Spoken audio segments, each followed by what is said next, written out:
So, stereotypes. As the band Blur once said, there must be more to life, and certainly when it comes to addiction, there is. My God, that was a bad opening. Sorry, everyone.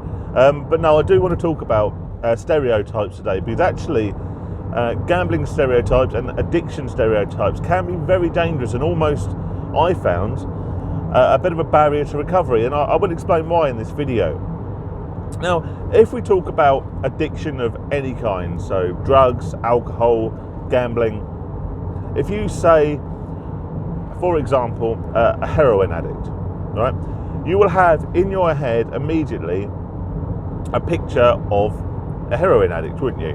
Normally very drained, very gaunt, very thin, you know, lots of physical outward symptoms of the addiction.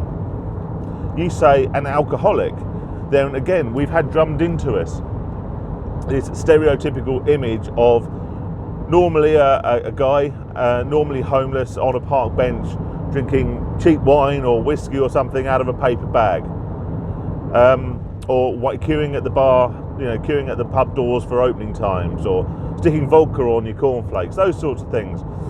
You think about a gambling addict, what do you think of? I don't know about you, everyone's opinion is different, but I think a lot of people like me will think of maybe a middle-aged, balding man with a red face. I'm not looking in the mirror, I promise. Clutching a betting slip in the bookies, swearing at a horse on the TV. Excuse me. Whenever I think of an addict, you get this real image in your head of what you believe that addiction looks like when it's personified. And this can be very dangerous. Now, these stereotypes that we have in our heads aren't there, without due cause. They're not there without reason. These are typically what we would classify as worst case scenario addicts. These are your rock bottoms, the alcoholic on the bench who's quite clearly lost his family, lost his home, is sleeping on a bench, is drinking the cheapest, strongest possible alcohol out of a paper bag. That's pretty low. But I know alcoholics who are, very civilized, sensible, smart, well-dressed people with families and jobs and nice cars and all the trappings of a very successful, very respectable lifestyle. I know business owners who are alcoholics. I know company directors. I know men, women, people with children. I know very high-functioning alcoholics, and none of these, in fact, I don't know a single alcoholic who comes anywhere near representing the stereotype that we might have in our heads. In the same way, I don't know any gambling addicts who would fit the stereotype. I know several people who have gambling problems.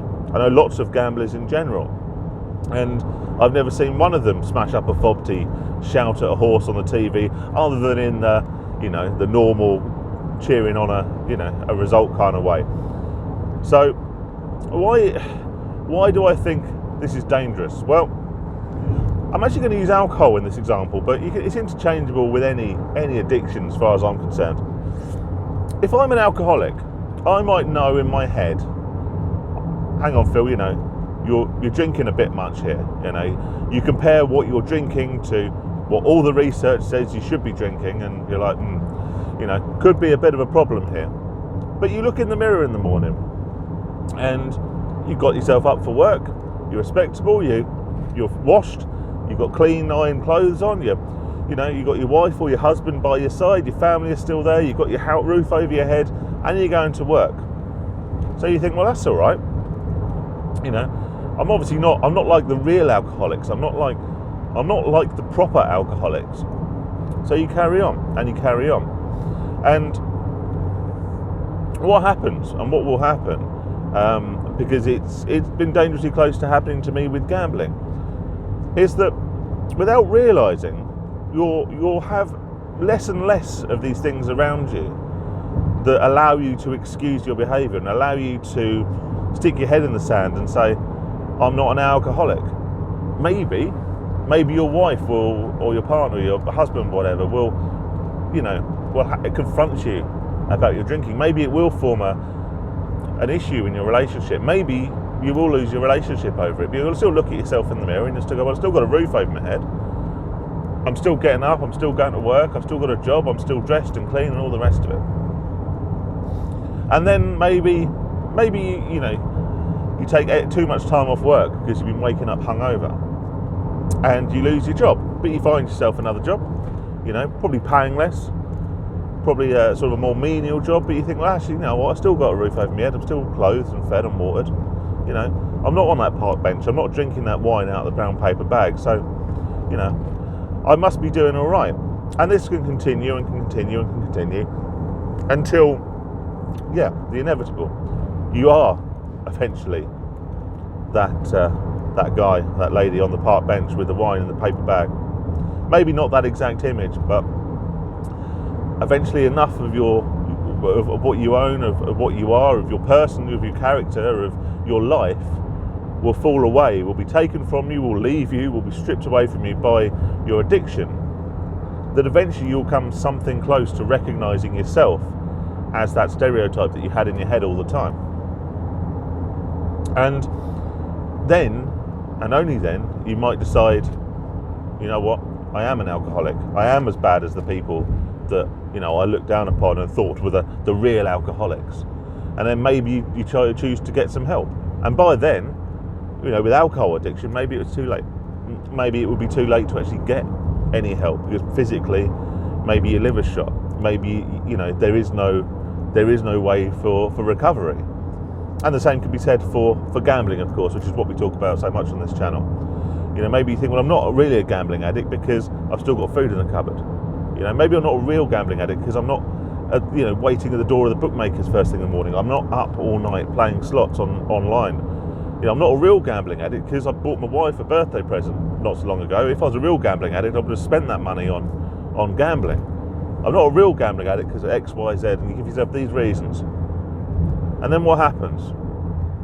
Well, one day you don't get your wife that birthday present because you went into town to buy it, you wandered into the bookies, and you lost your money, and you realise, actually, you know what? I'm out of lifelines. You run out of financial lifelines. People won't lend you money anymore.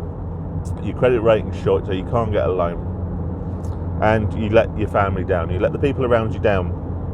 Your wife leaves you. You end up in terrible financial straits. Maybe you do something illegal. Maybe you lose your job. And eventually, you become closer and closer to that desperate, sad gambler that you always had in your head as this stereotypical addict, as the person you recognised as being an addict.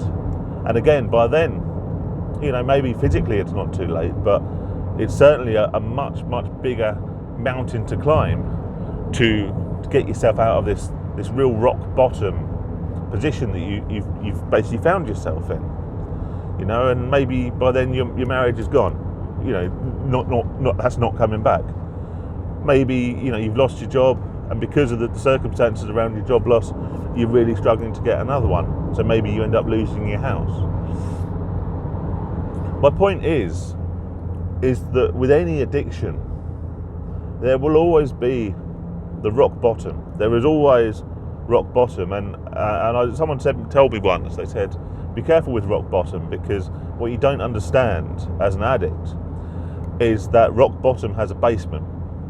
So sometimes you'll find that you can find yourself thinking, well, things can't get any worse. And so you think, well, things can't get any worse, so I might as well keep on doing what I'm doing because I've got nothing left. And then things get worse.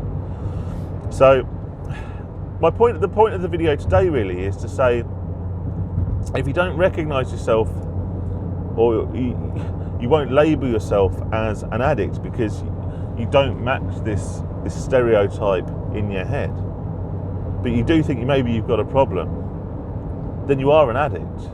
And don't fall into denial because you don't match that stereotype, because by then it's either going to be too late or it's going to be one hell of a climb back out. If you think you've got a problem, maybe trial 90 days, like I say, maybe take 90 days off of your gambling. That'll tell you if you have a problem or not. If you think you're drinking too much, take time away from alcohol. Seek help. There is so much help out there for addictions of all sorts.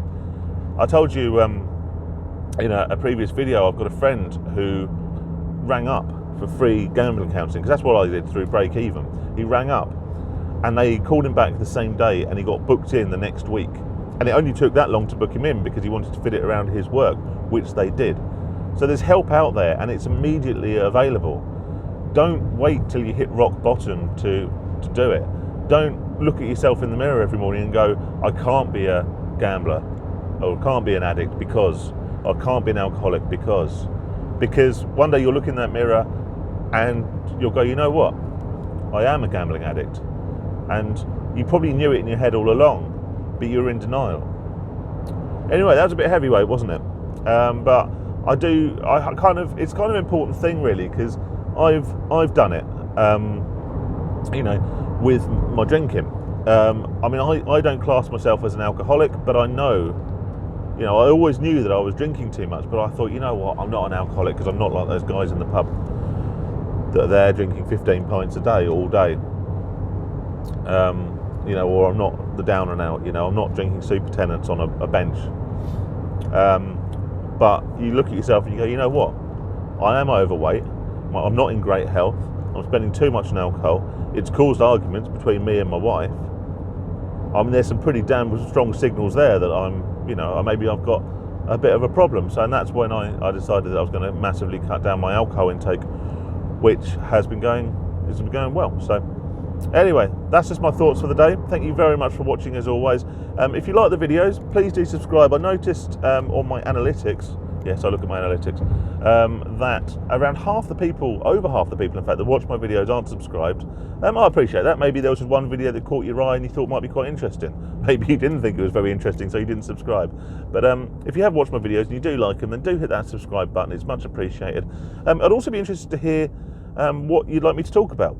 I did one of these sort of a little while ago, and I asked people for questions for Q&A. Now that Q&A video never came because I found that by the time I got around to actually sitting down at home recording it, I'd made enough of these vlog type videos and I'd actually pretty much answered every question that people have sent me. So if there's anything you want me to talk about, drop it in the comment section and I'll try and make a video on it, because I'd love to know what you guys want me to talk about. But anyway, have a great day, a great weekend if you're watching this on the Friday I'm recording it. I don't know whether I'll get to upload it tonight, but we'll catch you on the next one. Cheers, guys.